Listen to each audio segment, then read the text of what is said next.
So balik tayo kay Ropa. Ropa, tinatanong mo ko kung tutuloy mo pa ba. What do you think? Ikaw makakasagot yan. Pero syempre, alam mo na sagot ko. Hindi mo dapat ituloy. Kasi unang-una, ano sabi ko sa'yo? She's already framing you. And she is the one making the rules. Diba? Sa inyong dalawa at ikaw, sunod-sunuran ka lang. Oh, ano gagawin natin? Gusto mo ba yun? Nagiging aso-aso tayo sa babae? Hindi pwede yun. Kasi ang babae totoong attracted sa'yo, hindi ganyan ang trato.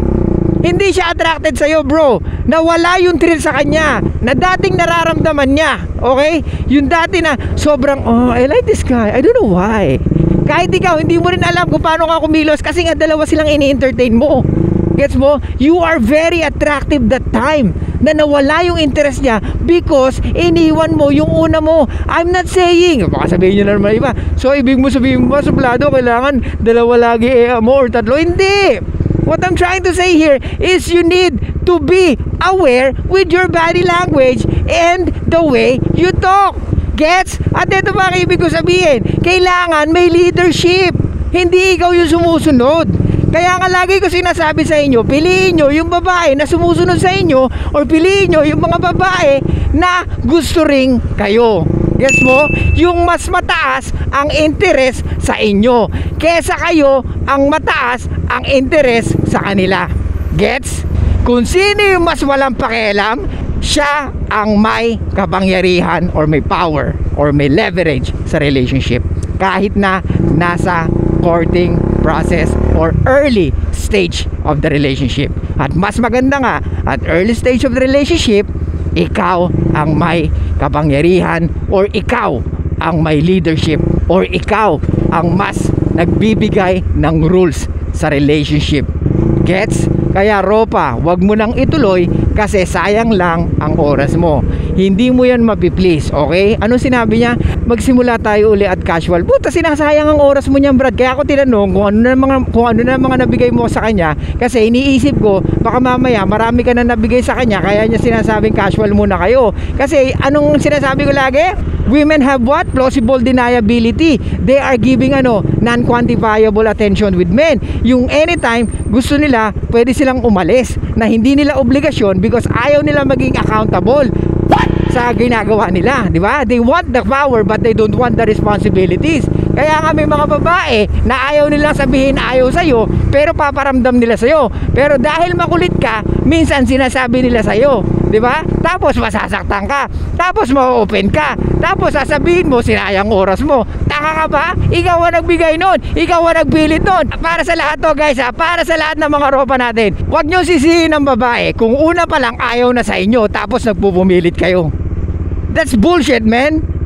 Stop blaming women kung hindi kayo gusto. Yes, I know, we need to create attraction. Pero sana, before you create attraction, make sure na alam mo kung paano maging attractive person. Ngayon, kung hindi mo alam, huwag ka muna dumiskarte ng babae na alam mo na medyo alanganin ka. Diskartehan mo yung mga babae na alam mong kaya mo muna. Gets? Pero kung malakas ang loob mo, sige, diskartehan mo yung alam mo na hindi mo pa kaya. Gets? Kumbaga ano yan eh, puta PBA player ka, gusto mo mag-NBA? Ano yun? Ano yun, PBA player ka, gusto mo mag-NBA ka? Hindi pwede yun. You need to pataasin mo yung game mo. Kailangan mag-improve sa bawat game mo, di ba? Mentally, emotionally, lalo na yung physically. Eh pagdating sa EA, anong kailangan mo dyan? Patience. O ano pa? Anong game meron dapat ka? Dapat you know how to what? Attract women. So paano ka makaka-attract ng babae kung hindi mo alam kung paano maging attractive, di ba? Lagi ka nakahiga, lagi ka nag-scroll. Sana kung puro suplado mo ito pinakikinggan mo, dahil makukuha. Joke lang. Now what I'm trying to say here is, kung puro self-development yung mga pinapanood mo, pinakikinggan mo, at na-enjoy mo yun, then good. Pero syempre, you still need to take actions, bro. Hindi pwede na, okay na to, narinig ko na. Knowledge without action is nothing, bro. Kahit na sabihin natin napakatalino mo, kung wala kang ginagawa, wala kang pinagkaiba sa mga gusto mag-board, review ng review, pero ayaw mag-take ng board. Kasi takot ako eh, baka bumagsak ako eh, I think hindi pa ako ready. Eh anong ginagawa? Ba't review ka ng review ng board para sa board? Diba? So kaya sa Europa, wag mo na ituloy. Ang dami mong message sa akin, kinaka-copy paste mo everyday. Send ka ng send.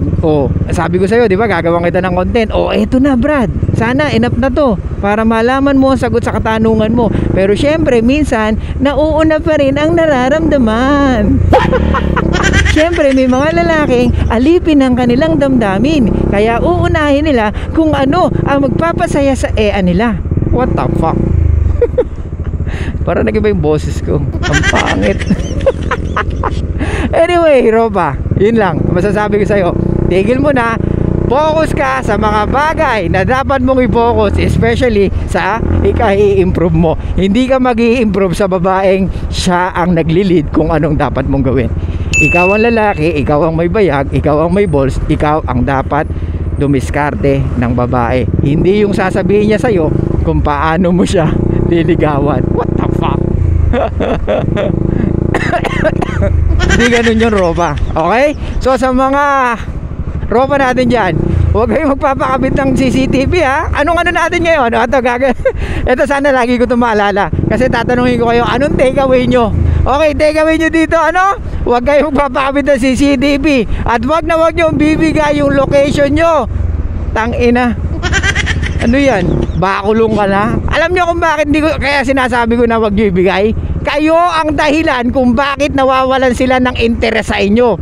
Lalaki ang dahilan kung bakit nawawalan ng interes ang babae sa boyfriend nila. Tayo ang dahilang mga lalaki kung bakit nawawala yung interes ng mga babae. Kasi makulit ka, kasi binibigay mo lahat, kasi simping ka at piniplease mo sila na akala mo yun ang maganda para ma-retain mo sila. No, it's not. Okay? Ngayong alam nyo na, sana tumatakto sa isip nyo. I know it really takes time to change, bro. You need to change, man. You really need to fucking change. Alright?